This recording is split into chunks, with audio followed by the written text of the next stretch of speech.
നബിദിനാഘോഷ പരിപാടി ഇല്ലാണ്ടാക്കാനൊന്നും ഈ പള്ളിക്കാർക്ക് കഴിയില്ല, ഒരിക്കലും കഴിയില്ല, ദുനിയാവിൽ ആർക്കും കഴിയില്ല. കാരണം അത് ഫിത്നയാണ്. ആളുകളുടെ ഈമാൻ ടെസ്റ്റ് ചെയ്യപ്പെടുന്ന കാലാണ്, അള്ളാഹുവിന്റെ പരീക്ഷണമാണ്. അത് കൂടി കൂടി കൂടി വരും. കഴിഞ്ഞ കൊല്ലം പോലെ ആയിരിക്കൂല ഈ കൊല്ലം, കുറച്ചും കൂടി കൂടും. അടുത്ത കൊല്ലം അതിനേക്കാളും കൂടും. അതാ കണ്ടുവരുന്നത്. ഇപ്പൊ ഏകദേശം പള്ളികളൊക്കെ നസാറാക്കളുടെ ചർച്ചുകളെ പോലെയായി. ആ ലൈറ്റും ഡെക്കറേഷനും ബൾബും ഒക്കെ നസാറാക്കളെ പോലെയായി. അതിനേക്കാളും ആവും. അത് അള്ളാഹുവിന്റെ ഒരു തർത്തീബാണ്. പക്ഷെ അന്ന് നോക്കുന്നത് അതിൽ നിന്ന് ആര് രക്ഷപ്പെടുമെന്നാണ്. അതുകൊണ്ട് ഇത് പറയുന്നത് ആളുകൾ പഠിക്കാനും ചിന്തിക്കാനുമാണ്. പ്രത്യേകിച്ചും പ്രിയപ്പെട്ട ചെറുപ്പക്കാരെ, നിങ്ങൾ ഇസ്ലാമിന്റെ അടുത്ത ഭാവി നിങ്ങളുടെ കൈമലാണ്. ഇസ്ലാമിന്റെ അടുത്ത ദഅവത്ത് നിങ്ങളുടെ കൈകളിലാണ്. ഇപ്പോഴും തലച്ചോറ് പണയം വെച്ചുകൊണ്ട് പോയാൽ അടുത്ത കാലത്ത് ഇസ്ലാമിനെ നയിക്കാൻ നിങ്ങൾക്ക് പറ്റൂല. പഠിക്കണം, അന്വേഷിക്കണം. അസ്സലാമു അലൈക്കും. പ്രിയമുള്ളവരെ, ഇവിടെ സലാഹുദ്ദീൻ അയ്യൂബി പറയുന്ന ആ ഒരു വിഷയം വളരെ വ്യക്തമാണ്. നബിദിനാഘോഷം എന്ന് പറഞ്ഞുകൊണ്ട് ഇവിടെ നടത്തിക്കൊണ്ടിരിക്കുന്ന ഈ ഒരു കാര്യം ഇനി ഒരിക്കലും കുറയില്ല, കൂടും എന്നുള്ളതാണ്. കുറയില്ല, കൂടും എന്ന് പറഞ്ഞു കഴിഞ്ഞാൽ അത് സത്യമാണ് എന്നോ അല്ലെങ്കിൽ അതാണ് ശരിയെന്നോ അതിന് അർത്ഥമില്ല. AP വിഭാഗം സംസ്ഥയുടെ നേതാവാണ് കാന്തപുരം AP അബൂബക്കർ മുസ്ലിയാർ. അദ്ദേഹം ഇന്ന് അല്ലെങ്കിൽ നാളെ സുപ്രഭാതത്തിൽ അദ്ദേഹം ഒരു അറിയിപ്പ് നൽകുകയാണ് ആളുകളുടെ അടുത്തൊക്കെ. അല്ലാത്തവരെ വിളിച്ച് പ്രാർത്ഥിക്കാൻ പാടില്ല. വസൽമിൻ അർസൽന എന്ന ആയത്ത് ഞാൻ കൊട്ടപ്പുറത്ത് ചൊല്ലിയത് എൻ്റെ അബദ്ധമാണ്, ജനങ്ങളെ നിങ്ങളതൊക്കെ തിരുത്തിക്കോളി എന്ന് പറയുമ്പോൾ ആ വിഭാഗത്തിൽ നിന്ന് വലിയൊരു ശതമാനം ആളുകൾ മൂല്യർക്ക് അത്തംബിത്വമാണ്, അന്തല്ലായ്മ അയക്കണോ, മൂപ്പര് പറഞ്ഞ് വിശ്വസിക്കണ്ട എന്ന് പറയും. ആ അവസ്ഥയാണ്. അത് ഇതിനിടയ്ക്ക് സംഭവിച്ചതാണ്. അദ്ദേഹം ഒരു മൗലിദ് കോൺഫറൻസോ അങ്ങനെന്തോ നടക്കുന്നതിനിടയിൽ ചില കാര്യങ്ങൾ വിളിച്ചു പറഞ്ഞപ്പോൾ അതിനെതിരായിക്കൊണ്ട് പല ആളുകൾ എന്നെ വിളിച്ച് തെറി പറഞ്ഞതടക്കം നമ്മൾ വിളിച്ച് തർക്കിച്ച അടക്കമായ വീഡിയോകൾ പുറത്ത് കാണിച്ചിരുന്നു, കോള് വന്നതൊക്കെ. ഓക്കെ, ഇവിടെ സലാഹുദ്ദീൻ അയ്യൂബി പറയുന്നത് ഈ നബിദിനാഘോഷം ഇനിയും നല്ല വിപുലീകരിച്ചുകൊണ്ട് കൂടിക്കൂടി വരും എന്നാണ് പറയുന്നത്. എന്താണ് ഇതിന് കാരണമായിക്കൊണ്ട് പറയുന്നത്? അത് ഫിത്നയാണ് എന്നുള്ളതാണ്. അതിൽ യാതൊരു സംശയമില്ല. വലിയ വലിയ മസ്ജിദുകളൊക്കെ കുടിത്തോരണങ്ങൾ ഒക്കെ കെട്ടിക്കൊണ്ട് മാല ബൾബുകൾ ഒക്കെ ഇട്ടുകൊണ്ട് അത് ജൂതനസാറാക്കളുടെ ആരാധനാലയങ്ങൾ പോലെ ഒക്കെ ആയിട്ടുണ്ട് എന്നുള്ളതൊക്കെയാണ് അദ്ദേഹം പറയുന്നത്. അദ്ദേഹം പറയുന്നതല്ല, അതൊരു യാഥാർത്ഥ്യവുമാണ് എന്നുള്ളതാണ് നമുക്ക് ചില കാഴ്ചകളിലൂടെ മനസ്സിലാക്കാൻ കഴിയുക. ജൂതന്മാരുടെയും ക്രിസ്ത്യാനികളുടെയും ആചാരങ്ങൾ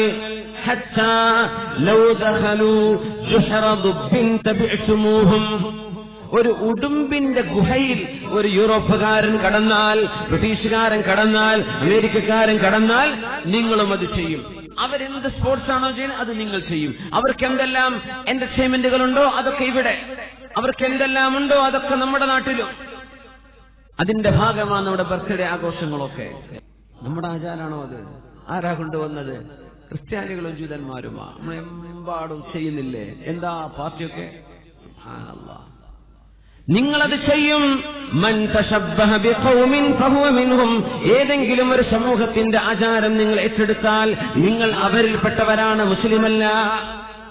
ഏതെങ്കിലും ഒരു സമൂഹത്തിന്റെ ആചാരം നിങ്ങൾ ഏറ്റെടുത്താൽ നിങ്ങൾ അവരിൽപ്പെട്ടവരാണ്, മുസ്ലിമല്ല.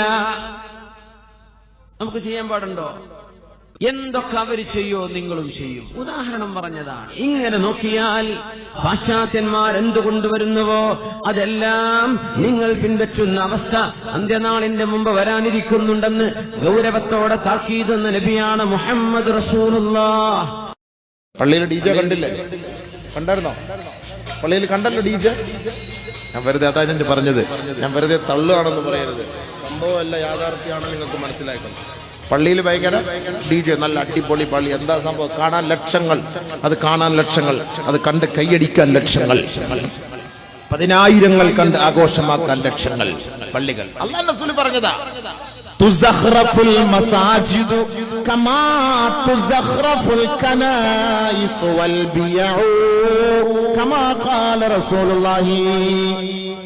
ജൂതനസ്രാനികളുടെ ദേവാലയങ്ങൾ അണിയിച്ചൊരുക്കപ്പെടുന്നത് പോലെ എന്റെ പരിശുദ്ധമായ റബ്ബിന്റെ മസ്ജിദുകൾ അണിയിച്ചൊരുക്കപ്പെടുന്ന ഒരു കാലം വരാതെ ലാ തഖൂമു ലോകമസ്തമിക്കില്ല കേട്ടോ. നബിയുനാ റസൂലുള്ളാഹി ലക്ഷക്കണക്കിന് രൂപ, 7 ലക്ഷം രൂപ, 10 ലക്ഷം രൂപ. ലൈറ്റ് ഇട്ട് അലങ്കരിക്കാം പള്ളി ഭയങ്കര സെറ്റപ്പിൽ. പിന്നെ മ്യൂസിക്കും അതിനനുസരിച്ച് കുറച്ച് ബ്ലിങ്ക് ചെയ്യുക, ഡാൻസ് ആടുക, പള്ളിക്കോ. അല്ലാഹുവിന്റെ റസൂൽ പറഞ്ഞതല്ലേ, യാഥാർത്ഥ്യായില്ലേ, നേരിൽ കണ്ടില്ലേ? മസ്ജിദുകളിലെ മുസ്ഹഫ് പോയി നോക്ക്. പരിശുദ്ധമായ മുസ്ഹഫുകളൊക്കെ നമ്മുടെ അലമാരയിൽ ഇരിക്കുമ്പോ അതിന്റെ താഴെ ഇരുന്ന് നമ്മള് മൊബൈലിൽ നോക്കിയിട്ടാണ് ഖുർആൻ ഓതുന്നത്. കാലം പോയ പോക്ക് അങ്ങനെയല്ലേ? അങ്ങനെ ആയില്ല ഇപ്പൊ സമുദായം. അല്ലാഹുവിന്റെ റസൂൽ സല്ലല്ലാഹു അലൈഹി വസല്ലം തങ്ങൾ പറഞ്ഞത് യാഥാർത്ഥ്യമതായി ഇന്ന് പുലരുകയാണ്, നേരിട്ട് പുലരുന്ന സത്യമാണ്. മുസ്ഹഫും പള്ളികളൊക്കെ അലങ്കരിക്കപ്പെട്ട് അങ്ങനെ ഇരിക്കും. ജൂത നസ്രാണികളുടെ പള്ളികൾ അലങ്കരിക്കപ്പെടുന്നത് പോലെ മുസ്ലിം സമുദായത്തിന്റെ പള്ളികൾ അലങ്കരിക്കപ്പെടും. അത് ഓർത്തോ, ഈ സമുദായത്തിന്റെ നാശമായിരിക്കും. ഹബീബായ റസൂലുള്ളാഹി സ്വല്ലല്ലാഹു അലൈഹി വസല്ലം തങ്ങൾ പറഞ്ഞ വാക്കാണ്, യാഥാർത്ഥ്യമാണ്. നമസ്കരിക്കാൻ ആളില്ല.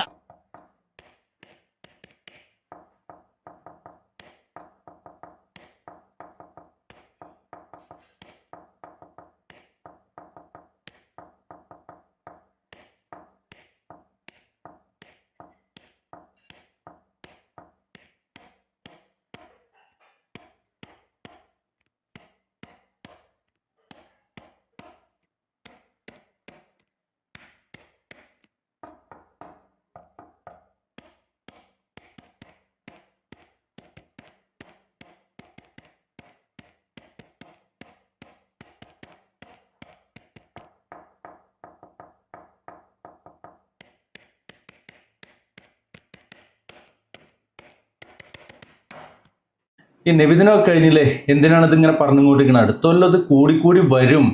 അന്നൊക്കെ ആരെങ്കിലും ചിന്തിച്ചതിൽ നിന്ന് മാറുകയാണെങ്കിൽ, രക്ഷപ്പെടുകയാണെങ്കിൽ രക്ഷപ്പെടട്ടെ എന്നുള്ള ആ ഒരു ഉദ്ദേശത്തിൽ തന്നെയാണ് ഇൻഷാ അല്ലാഹ് നബിദിനം സംബന്ധിച്ച് ചെറിയൊരു പ്രഭാഷണം കൂടി നമ്മൾ കേൾക്കേണ്ടതുണ്ട് എന്നാണ് എനിക്ക് തോന്നുന്നത്. അത് സംബന്ധിച്ചൊരു പ്രഭാഷണത്തിൻ്റെ ബാക്കിൽ ചേർക്കുന്നുണ്ട്, കാണുക, മനസ്സിലാക്കുക. അള്ളാഹു അനുഗ്രഹിക്കട്ടെ. അസ്സലാമു അലൈക്കും വറഹ്മത്തുള്ളാഹി. നമ്മുടെ പേരോട് മുസ്ലിയാർ പറഞ്ഞിട്ടുള്ള ഒരു ക്ലിപ്പ് കേൾപ്പിച്ചുകൊണ്ടാണ് എനിക്കിന്ന് എൻ്റെ സംസാരം ആരംഭിക്കുവാനുള്ളത്.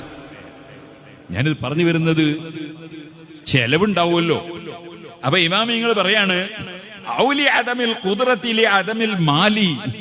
പഴയ കാലത്ത് സഹാബത്തിന്റെ കാലത്ത് സാമ്പത്തിക ശേഷിയില്ല, അതുകൊണ്ട് ഇത്തരം ചെലവഴിക്കാനുള്ള ക്യാഷ് ഇല്ലാത്തത് കൊണ്ടാണ് അവര് പലരും ഇതുപോലെ വിപുലമായി ക്രമീകരിച്ചുകൊണ്ട് ഇത്തരം നബിദിനാഘോഷ പരിപാടി ഇതുപോലെ നടത്താതിരുന്നത്.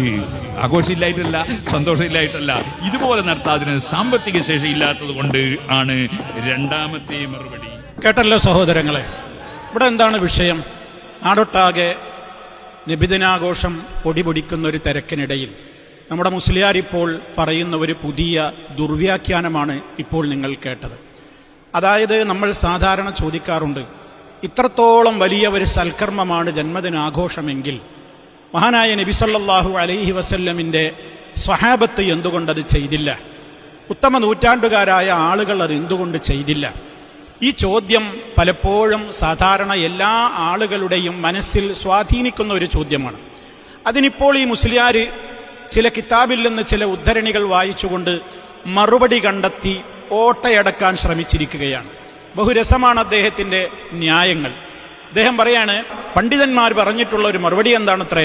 രണ്ടാം മറുപടിയാണിപ്പോൾ അദ്ദേഹം ഇപ്പം പറഞ്ഞിട്ടുള്ളത്. അതെന്താ?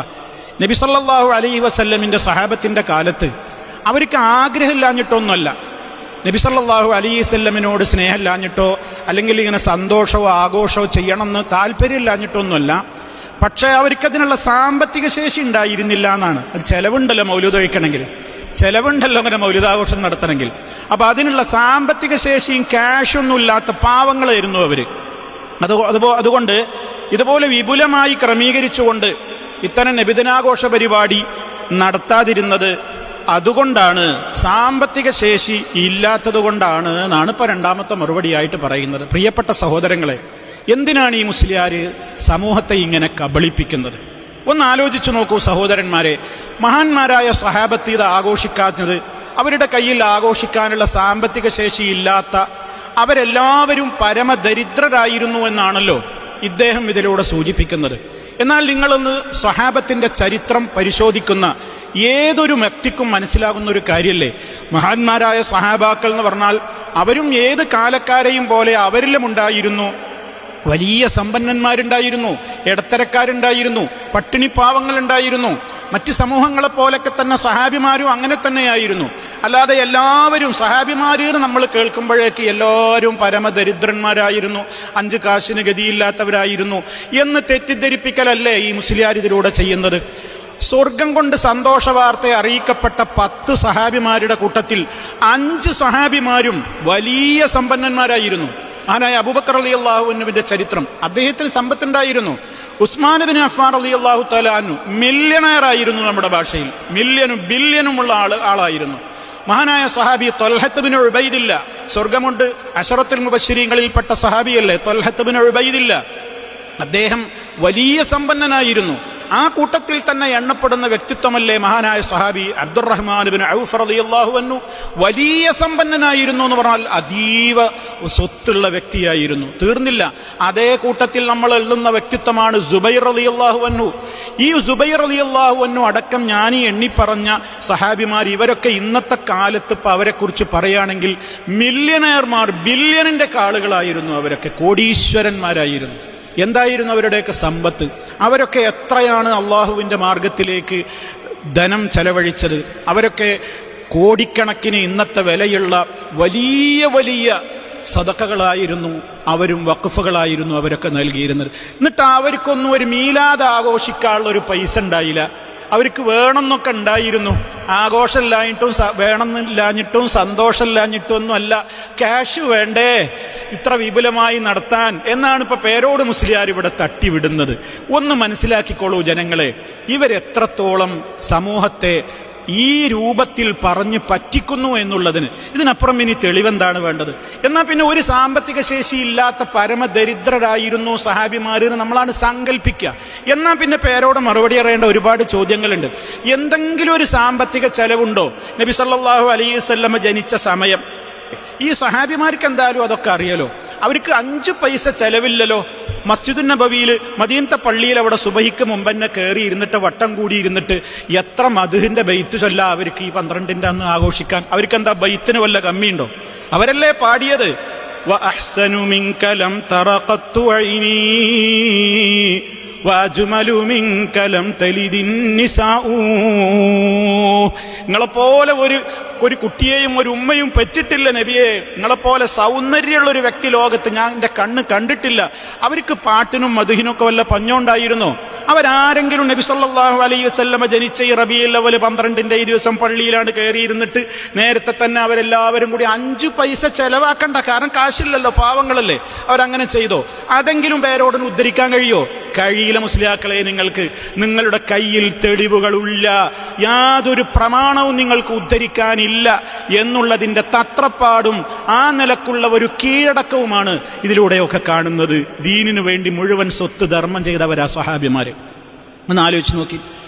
അബൂബക്കർ റളിയല്ലാഹു അൻഹു അതുപോലെ തന്നെ ഉമർ റളിയല്ലാഹു അൻഹു പോലെയുള്ള സഹാബിമാരുടെയൊക്കെ ചരിത്രത്തിൽ കാണാം, ഉലൂഹിയത്ത് അറക്കാൻ വേണ്ടി ആളുകൾ ഇങ്ങോട്ട് തിരക്ക് കൂട്ടിയിട്ട് എല്ലാവർക്കും ഉലൂഹിയത്ത് അറക്കണം. ഉലൂഹിയത്ത് അറക്കാനുള്ള ആ വലിയ താല്പര്യം കൊണ്ട് ആളുകളൊക്കെ ഉലൂഹിയത്ത് അറക്കാൻ തുടങ്ങിയപ്പോൾ അബൂബക്കർ റളിയല്ലാഹു അൻഹു ഉമർ റളിയല്ലാഹു അൻഹു പോലുള്ള സഹാബിമാരൊക്കെ ചില കൊല്ലം ഉലൂഹിയത്ത് വേണ്ടാന്ന് വെച്ചിരുന്നു. എന്താ കാരണം? ഇത് നിർബന്ധമാണ് എന്ന് ആളുകൾ ധരിക്കുവോ? ഉലൂഹിയത്ത് ഒരു ശക്തമായ സുന്നത്താണല്ലോ, ഇസ്ലാമിൽ ഫർളൊന്നുമല്ലല്ലോ. ഇതൊരു ഫർളാണ് എന്നിട്ട് ആളുകൾ വിചാരിക്കുവോ എന്ന് കരുതിയിട്ട് ഉലൂഹിയത്തിൽ നിന്ന് വരെ ചില കൊല്ലം അവർ വിട്ടുനിന്നു എന്ന് ഇവരെ അംഗീകരിക്കുന്ന വലിയ പണ്ഡിതന്മാർ അവരുടെ ഗ്രന്ഥങ്ങളിൽ എഴുതി വെച്ചതില്ലെന്ന് നമ്മൾ എന്താ മനസ്സിലാക്കേണ്ടത്? ഇവരൊക്കെ 5 കാശിന് ഗതിയില്ലാത്ത പരമദരിദ്രന്മാരായിരുന്നു എന്നാണോ മനസ്സിലാക്കേണ്ടത്? ദുൽഹജ്ജ് മാസം 10 ഉലൂഹിയത്ത് അറക്കേണ്ട നേരം കണ്ട് വന്നാൽ അവരെ കയ്യിലൊക്കെ ധാരാളം പൈസ ഉണ്ടായിരുന്നു. റബീഉൽ അവ്വലാണ്ടാവുമ്പോൾ അവരൊക്കെ പരമദരിദ്രന്മാരായിട്ട് സന്തോഷിക്കായിരുന്നു. പക്ഷേ കയ്യിൽ മുതലില്ലല്ലോ എന്നൊക്കെ വിചാരിച്ചിട്ട് അവർ കഴിഞ്ഞുകൂടി എന്നാണോ പേരോട് മുസ്ലിയാരെ നിങ്ങൾ ഈ തട്ടിവിടുന്നതിന്റെ അർത്ഥം? എന്താ നിങ്ങൾ ഈ പറയുന്നത്? തെളിവില്ലെങ്കിൽ അത് പറഞ്ഞാൽ പോരെ? തീർന്നില്ല. നിങ്ങൾ ആലോചിച്ച് നോക്ക്. ഇനി വലിയ സംഖ്യയും ബിരിയാണിയും മന്തിയൊന്നും വെച്ച് വിളമ്പണ്ട. അന്ന് ഞാൻ അതില്ലാന്ന് നിങ്ങൾ പറഞ്ഞോളി. അന്നുള്ള ഏതെങ്കിലും അതൊക്കെ പോകട്ടെ, ഏത് സാധുവിന്റെ വീട്ടിലും ഉണ്ടാവില്ല ഒരു കാരക്ക? ഒരു ഈത്തപ്പഴത്തിന്റെ ചുള കൊടുത്തിട്ട് ഒരു കാരക്ക കൊടുത്തുകൊണ്ട് ഇന്ന് നബിയുടെ ജന്മദിനത്തിന്റെ ദിവസമാണ്, നമ്മളൊന്ന് ആഘോഷിക്കണം എന്ന് പറഞ്ഞിട്ട് ഒരു ഈത്തപ്പഴം ധർമ്മം ചെയ്തിരുന്നുവെങ്കിൽ അതെങ്കിലും നിങ്ങൾക്ക് ആ വിഷയത്തിൽ കാണിക്കാനില്ലാത്തത് കൊണ്ടല്ലേ ഈ വിധത്തിലുള്ള മലക്കം മറിച്ചിലുകൾ നടത്തുന്നത്? അതുകൊണ്ട് ശ്രോതാക്കൾ മനസ്സിലാക്കുക, ഇവരുടെ കയ്യിൽ ഇതിന് പ്രമാണം ഉദ്ധരിക്കുവാനില്ല. അതുകൊണ്ടാണ് ഇത്തരം വേലകളുമായി സമൂഹത്തിന്റെ മുമ്പിൽ ഇവർ രംഗത്ത് വരുന്നത്. അടുത്ത മൂപ്പരുടെ ന്യായം കേട്ടോളൂ. സഹാബിമാരെ എന്തുകൊണ്ട് ആഘോഷിച്ചില്ല എന്നുള്ളതിലുള്ള അടുത്ത ന്യായം കേട്ടോളൂ. മൂന്നാമത് പറയാണ് ഔലി അദമി തഫർറുഖ് ബിൽ ഇസ്തിഗാലി ബിൽ അഹമ്മി ഔ ലിനഹ്വി ദാലിക. ഇതിനേക്കാൾ പ്രാമുഖ്യം കൊടുക്കേണ്ട, ദീൻ ലോകമൊട്ടാകെ പ്രചരിപ്പിക്കേണ്ട ഉത്തരവാദിത്തമുള്ളവരാണ് സഹാബത്ത്. കാരണം ഫല്യുബല്ലിഗു ഷാഹിദുൽ ഗായിബ്, എന്റെ കൂടെ നിന്ന് ദീന് പഠിച്ച നിങ്ങൾ, അത് പഠിക്കാൻ കഴിയാത്ത മുഴുവൻ നാട്ടുകാർക്കും മുഴുവൻ ജനങ്ങൾക്കും ഇത് എത്തിച്ചു. അപ്പൊ കേട്ടില്ലേ? ഇപ്പൊ അടുത്ത ന്യായം പറഞ്ഞാൽ എന്താണ്? സഹാബാക്കൾക്ക് ഈ മൗലിദാഘോഷത്തിനൊന്നും ചിന്തിക്കാൻ നേരണ്ടായിരുന്നില്ല. കാരണം അവർക്ക് ഇതിനേക്കാൾ പ്രാധാന്യവും പ്രാമുഖ്യവും കൊടുക്കേണ്ടുന്ന ഒരു വിഷയം അവർക്കുണ്ട്. ദീന് ലോകമൊട്ടാകെ പ്രചരിപ്പിക്കണം. അപ്പൊ അതുകൊണ്ട് കേട്ടവർ കേൾക്കാത്തവർക്ക് എത്തിച്ചു കൊടുക്കണം എന്നൊക്കെ റസൂലുള്ളാഹി സ്വല്ലല്ലാഹു അലൈഹി വസല്ലം അവരെ ഏൽപ്പിച്ച ദൗത്യമായതുകൊണ്ട് ഇസ്ലാമിക പ്രബോധനത്തിന്റെ കാര്യത്തിൽ വളരെയേറെ അവർക്ക് സമയം ചെലവഴിക്കാനുള്ളത് കൊണ്ട് വലിയ ഉത്തരവാദിത്തം, ദീന് ലോകമൊട്ടാകെ പ്രചരിപ്പിക്കേണ്ട ഉത്തരവാദിത്തത്തിന്റെ ഇടയിൽ ഇതിനവർക്ക് പറ്റിയിട്ടില്ല. ഇതിനേക്കാൾ പ്രാധാന്യം അപ്പൊ അതിനാണ്, അതുകൊണ്ട് ചെയ്തില്ല. കണ്ടോ, മൂന്നാമത്തെ ബഡായിയാണ് ഇപ്പൊ പറയുന്നത്. ഒന്ന് ആലോചിച്ച് നോക്കൂ സഹോദരങ്ങളെ, മഹാന്മാരായ സ്വഹാബത്തിന് ഇസ്ലാമിൽ ഇത്രത്തോളം പുണ്യകരമായൊരു സംഗതി ചെയ്യാൻ നേരണ്ടായില്ലാന്നോ? അതിന് ഇസ്ലാമിക പ്രബോധനത്തിന്റെ ഉത്തരവാദിത്തം ഉണ്ടായതുകൊണ്ടാണ് അവരതിന് പ്രാധാന്യം കൊടുക്കാത്തതെന്നോ? എങ്കിൽ പിന്നെ ഇസ്ലാമിൽ നിങ്ങൾ എന്താ ഈ ജന്മദിനാഘോഷത്തെക്കുറിച്ച് പറയുന്നത്? ലൈലത്തുൽ ഖദറിനേക്കാൾ മഹത്വമുള്ള രാത്രി എന്നാണ്, 2 പെരുന്നാളുകളേക്കാൾ പ്രാധാന്യമുള്ള രാത്രി എന്നാണ്. ആ സഹാബത്ത് ഈ ഉത്തരവാദിത്വമൊക്കെ ഉണ്ടായിട്ടും അവർ പെരുന്നാൾ ആഘോഷിച്ചില്ലേ? അവർ പെരുന്നാൾ, ചെറിയ പെരുന്നാളിന് എന്തൊക്കെ ചെയ്തു, വലിയ പെരുന്നാളിന് എന്തൊക്കെ ചെയ്തു എന്നൊക്കെ ചരിത്രത്തിലും ഹദീസിലും രേഖപ്പെട്ട് കിടക്കുന്നില്ലേ മുസ്ലിയാരെ? ഇല്ലേ? അവരെങ്ങനെയാ പെരുന്നാൾ ആഘോഷിച്ചത്? അത് കൃത്യമായിട്ട് രേഖയില്ലേ? എന്തേ ഈ ആഘോഷത്തിന്റെ മാത്രം കാര്യം വരുമ്പോൾ അവരെടുത്ത് പൈസയില്ല? അവർക്ക് ഇതിനേക്കാണ് പ്രാധാന്യമുള്ള ദീനീ പ്രബോധന മേഖലയിൽ വളരെ ഉത്തരവാദിത്തം നിർവഹിക്കാനുണ്ട്. ആ ചിന്ത ഒന്നും അവർക്കുണ്ടായില്ലേ? ഇതിന്റെ കാര്യം വരുമ്പോൾ മാത്രം അവരെടുത്ത് പൈസയില്ല. അതേപോലെ തന്നെ എന്തുമില്ല, ഇതിനേക്കാൾ വലിയ പ്രാധാന്യം കൊടുക്കേണ്ട വിഷയങ്ങളൊക്കെ അവർക്ക് ചെയ്യാനുണ്ടായിരുന്നു. അപ്പൊ അവര് ഇത്ര പ്രാധാന്യമുള്ള കാര്യമായിട്ട് പോലും പെരുന്നാൾ അവർ ഒഴിവാക്കിയിട്ടില്ലല്ലോ. പെരുന്നാൾ ആഘോഷം ഒഴിവാക്കിയോ? മറ്റേതെങ്കിലും കാര്യങ്ങൾ ഒഴിവാക്കിയോ? ഒന്ന് ആലോചിച്ചു നോക്കൂ. അപ്പൊ ഇതൊന്നുമല്ല കാര്യം, ഒന്നും പറയാനില്ല, ഉദ്ധരിക്കാനില്ല. ഏത് സഹാബിയ അങ്ങനെ ആഘോഷിച്ചത് കാണിച്ചു തരാൻ പറ്റുന്നില്ല. ഏത് താബിഇയാണ് ആദരിച്ചത്, ആഘോഷിച്ചത് കാണിച്ചു തരാൻ പറ്റുന്നില്ല. നമ്മൾ മനസ്സിലാക്കണം. അപ്പം അതുകൊണ്ട് തന്നെ ഒരു തെളിവുമില്ല എന്ന് വന്നപ്പോൾ ഈ വിധത്തിലുള്ള കോട്ടിമാട്ടലുകളും ദുർന്യായങ്ങളും കൊണ്ട് ഇറങ്ങി തിരിച്ചതാണ് സത്യം. ആളുകൾ തിരിച്ചറിയുന്നുണ്ട് എന്ന് മനസ്സിലാക്കുക. എല്ലാവരെയും എല്ലാ കാലത്തും പറ്റിക്കാമെന്ന് ആരും വിചാരിക്കേണ്ടതില്ല. അല്ലാഹു സുബ്ഹാനഹു വ തആല സത്യം മനസ്സിലാക്കുവാനും അതിൻ്റെ വക്താക്കളായി ജീവിക്കുവാനുമുള്ള തൗഫീഖ് എല്ലാവർക്കും നൽകി അനുഗ്രഹിക്കുമാറാകട്ടെ. വൽഹംദുലില്ലാഹി റബ്ബിൽ ആലമീൻ. വസ്സലാമു അലൈക്കും വറഹ്മത്തുള്ളാഹി വബറകാതുഹു.